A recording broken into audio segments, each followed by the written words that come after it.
Welcome back to the deep dive. This is where we take that huge stack of sources, the systematic reviews, the cohort studies, all of it, and we pull out the critical knowledge for you. Today, we're deep diving into a green you see everywhere. It has this huge superstar reputation, Swiss chard. Oh, it absolutely has that reputation. I mean, when we talk about nutrient powerhouses, chard is always in that conversation, right up there with kale and spinach. But our mission today is to move beyond that reputation. We want to find out what happens when you really hold that popular image up against the hard scientific evidence. And that is the whole point of this deep dive, isn't it? Right. We've got this amazing research on what it's made of and strong trials on, like, its cousins. Right, related vegetables. But the specific findings for Swiss chard itself, it creates this fascinating, almost frustrating gap. So we're here to help you navigate that, to understand the difference between, incredible nutritional potential and what's actually been proven in a clinical setting. Exactly. Our goal is to be really rigorous here. We're going to distill what we factually know about the compounds in Swiss chard, and then we're going to clearly separate those certainties from the health effects that are just, well, they're extrapolated from studies on things like beetroot or from big population studies about leafy greens in general. And we have to start with the most critical point, right? Because it really shapes this entire discussion. It really does. Across all the reliable sources we looked at, the core limitation was the same. We could not find any large, long-term, randomized controlled trials. No RCTs. Right, no RCTs specifically testing regular Swiss chard consumption against those big, hard health outcomes, things like longevity, long-term heart metrics, or cognitive decline. This means for most of the health claims, we're really relying on extrapolation and mechanism, not direct causal evidence. Okay, so let's unpack this by starting with the good news, the foundation. Because the nutritional profile of this plant is, it's objectively an all-star. Yeah. We're moving from the unknown to the absolutely certain facts about its composition. Exactly. The foundational fact is that Swiss chard is, without a doubt, nutrient-dense. One systematic review we looked at analyzed its chemistry and identified a staggering 192 different chemical compounds. 192, wow. Yeah. But let's just focus on the heavy hitters, specifically the micronutrients you get in, say, 100 grams of raw chard. Give us the headliner. The single nutrient where chard just completely blows the competition out of the water. That would have to be vitamin K. It's present in just enormous concentrations. A single 100-gram serving can give you up to 692% of your daily value. It clocks in at around 830 micrograms. 692%. Yep. And that concentration is absolutely vital for our discussion on bone health later on. So with that kind of concentration, how does it stack up against, the other big names in the green world? Is the undisputed champion? It is right at the very top. It's really only comparable to the most nutrient-dense kinds of kale or maybe mustard greens. And beyond that huge dose of vitamin K, chard is an excellent source of essential minerals. You've got magnesium, about 81 milligrams, potassium at 379, iron. Okay. And you get a solid portion of vitamin C, too, about 30 milligrams per 100 grams. So we have the basic building blocks. Okay. Now, let's talk about the bioactive compounds, the ones people always link to specific health mechanisms like fighting inflammation or oxidation. Right. The most studied ones really fall into three main categories.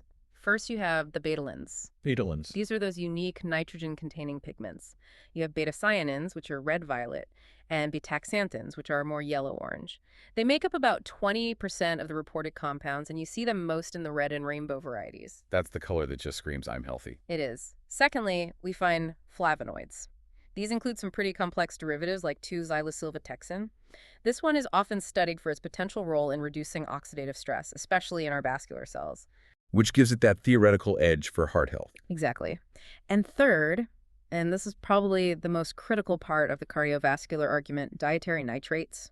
Swiss chard has a lot of them, averaging around 250 milligrams per 100 grams. But you said averaging. Right, and that's key. The level is highly variable.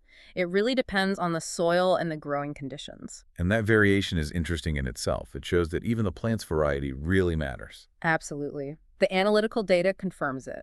The red or rainbow varieties have higher concentrations of those antioxidant betalains and more total polyphenols. And even within a single plant, the parts are different.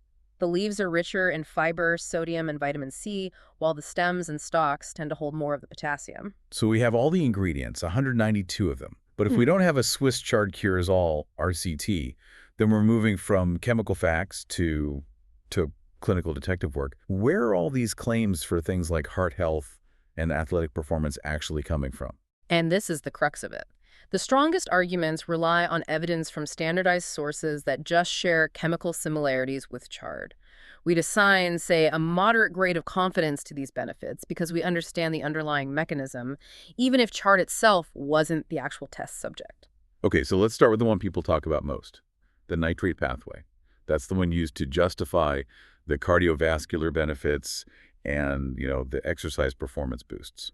This is a really robust area of research. It's based on multiple meta-analyses and RCTs that used standardized inorganic nitrate, usually from beetroot juice. The extrapolation is pretty strong because the nitrate molecule in Chard is chemically identical. Okay, so walk us through that mechanism. Why is it that when we eat nitrate, we need our oral bacteria to sort of make the magic happen? It's a fascinating multi-step conversion. When you ingest dietary nitrate, it's actually pretty inert. It first has to be reduced by specific bacteria that live on your tongue and in your saliva into nitrite. Into nitrite, okay. That nitrite is then swallowed and converted systemically, especially in acidic conditions, into nitric oxide, or NO. And why is producing nitric oxide so crucial for cardiovascular health? What does NO actually do in the body? NO is a really potent signaling molecule and, most importantly, a powerful vasodilator. It basically signals the smooth muscle cells in your blood vessel walls to relax, which reduces vascular resistance. And this leads to measurable, small, but still clinically relevant reductions in both systolic and diastolic blood pressure. And this same NO pathway is what's behind those modest exercise benefits we hear about. That's right, that vasodilation effect, plus what researchers think is an increased efficiency in our mitochondria, the powerhouses of our cells. It provides a modest ergogenic effect. Which means better performance. Better performance, right. Yeah. Specifically in those high-intensity efforts that last between 2 and 10 minutes. And since this is so dose-dependent, what did the trials on the standardized nitrate sources like beetroot find was the necessary amount? The effective acute dose they identified in trials is about 5 to 15 millimoles of nitrate. That translates to roughly 310 to 924 milligrams. And critically, it also needs time to complete that conversion process. So it has to be consumed at least 150 minutes, so 2 to 3 hours before exercise, or a blood pressure measurement. Which is exactly why the clinical evidence points to standardized beetroot juice for a specific goal, because the Chard's nitrate content is just all over the place. That's the key distinction. Standardized dose for a specific effect versus the whole food for general, let's call it, insurance. Right. Now let's talk about the absolute proof, that mountain of vitamin K. What does the hard data say about the high confidence benefits from that nutrient? Bone health is a high to moderate grade claim. It's supported directly by the nutrient itself. Meta-analyses of vitamin K supplementation, RCTs, have shown a really significant 30 to 60% reduction in fracture risk. 30 to 60%. Yes. And since Swiss Chard is such an exceptional source, it provides the fuel needed to activate osteocalcin, which is a protein that's critical for putting calcium into your bone structure. That's a benefit we can link directly to the Chard's composition with very high confidence. Okay, so moving beyond just single nutrients, what about the general long-term benefits we associate with just eating lots of leafy greens? The slow, sustained effects on things like cognition and chronic disease. That would fall under a moderate grade extrapolation. It's derived from these massive prospective cohort studies that track thousands of people over decades. And they consistently link high general leafy green consumption, a group that includes Swiss Chard, of course, to some pretty substantial protection against chronic diseases. What are the key findings that really stand out from those long-term studies? 2 findings are particularly compelling, I think. First, studies link high leafy green intake to a 15.8% reduced risk of cardiovascular disease. Second, and this is maybe the strongest motivator, they linked consistent consumption to slower cognitive decline. It was potentially equivalent to reversing the aging clock by 11 years for people eating at least 1 serving a day. 11 years of cognitive advantage just from adding a daily serving of greens. That's powerful. It is. And on top of that, observational data suggests a 14% reduced risk of type 2 diabetes for those with high leafy green intake.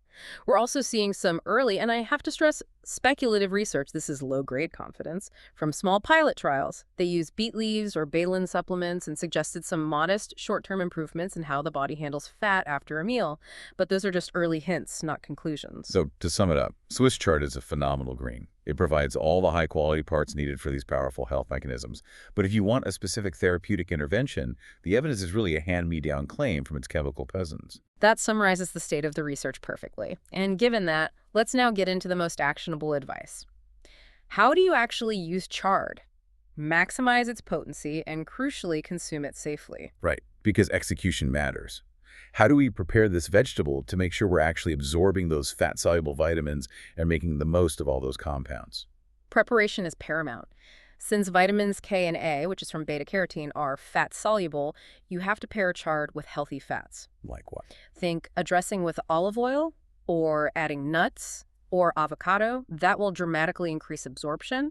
If you eat it raw in a salad, you have to make sure there's some fat in there. What about cooking? Should we eat it raw, boil it, saute it? What's the best way? Light heat is generally better than boiling. Light steaming for maybe 3 to 5 minutes is the sweet spot. It helps increase the bioavailability of things like beta-carotene by physically breaking down the plant's rigid cell walls. And at the same time, steaming preserves the water-soluble vitamins and the nitrates much better than boiling, where you can lose 30, even 50% into the cooking water. And if we're trying to maximize the absorption of the non-heme iron content? A simple acid splash is vital. Non-heme iron, the type in plants, isn't easily absorbed. But if you add vitamin C or an acid like a squeeze of lemon juice or some vinegar after cooking, you can enhance the absorption of that iron by 3 to 4 times. Now, before we get to the critical safety warnings, let's go back to the oral biome for a second. That mechanism you described, nitrate relying on oral bacteria, does that mean some common daily habits could actually sabotage the benefits? It does, and it's a hugely overlooked pitfall. Any practices that reduce your oral nitrate-reducing bacteria, I'm talking specifically about using antibacterial mouthwash or antiseptic oral rinses. Mouthwash. Yes. Using that in the hours or even days around your chard consumption can essentially blunt the entire beneficial nitrate to nitric oxide pathway. If you're eating chard for a blood pressure effect, you have to ditch the antiseptic rinse. That is a fascinating link between the grocery store and the medicine cabinet. Okay, let's move to the safety checks. Who needs to be careful with a high chard intake? Anyone taking specific blood thinners, particularly warfarin or other vitamin K antagonists, often called VKAs.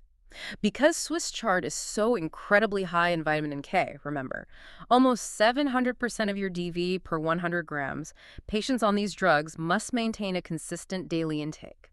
The goal is to keep their INR stability steady. So consistency is the key, not just avoiding it completely. Exactly. Consistency is the operative word. But you should always, always consult your clinician about any significant dietary changes. Right. What about the mineral profile? Any warnings there? The other major safety check involves oxalates. Swiss chard is naturally high in them, up to 645 milligrams per 100 grams when raw. For anyone with a history of calcium oxalate kidney stones, very high daily consumption or, say, concentrated juicing should definitely be approached with caution. Is there a way for those individuals to mitigate that risk? There is, yes. Boiling the chard and then discarding the cooking water is a very effective strategy. It's been shown to reduce the soluble oxalates by a huge margin, sometimes up to 87%, making it much safer for people who are prone to stones. And finally, a word of caution for people who might already be using therapeutic nitrates. Yes. People taking organic nitrates for conditions like angina or those using PDE5 inhibitors like sildenafil should be cautious with concentrated nitrate supplements.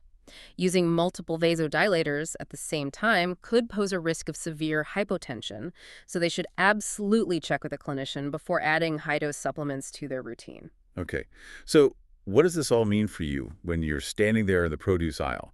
We started with the reputation, we verified its phenomenal composition, and then we had to rely on this extrapolated but still high-quality evidence. I think the final summary is this. Swiss chard is an outstanding green. It provides high concentrations of vitamins, minerals, and compounds like nitrates and vitamin K that absolutely fuel powerful, proven health pathways. But the hard evidence for specific, acute therapeutic outcomes comes from its cousins, from the beetroot and general leafy green studies, not from direct trials on the chard itself. So it's a remarkable insurance policy based on its ingredients, but we're missing that definitive human trial to prove causation for chard specifically. Exactly. If your goal is a specific therapeutic effect, like a confirmed blood pressure drop or an athletic boost, the evidence today favors the well-characterized, standardized source, and right now that's nitrate-rich beetroot juice. But for optimized general health, bringing in 100 to 200 grams of cooked chard, prepared strategically with fat and acid, maybe 3 to 5 times a week, That is highly advisable. The clearest, strongest takeaway from all this research is the critical absence of Swiss chart-specific long-term RCTs. Which leaves us with a really provocative final thought for you to chew on. Think about this. Swiss chart delivers high concentrations of two very distinct therapeutic compound classes, nitrates, which we study for vascular health, and betalains, known for their potent antioxidant effects. The question isn't whether it's healthy. It's whether the unique synergy of consuming the whole unprocessed plant combining all those 192 compounds in their natural balance might just be the next big, powerful discovery in nutrition science. Keep an eye on those clinical trial registries.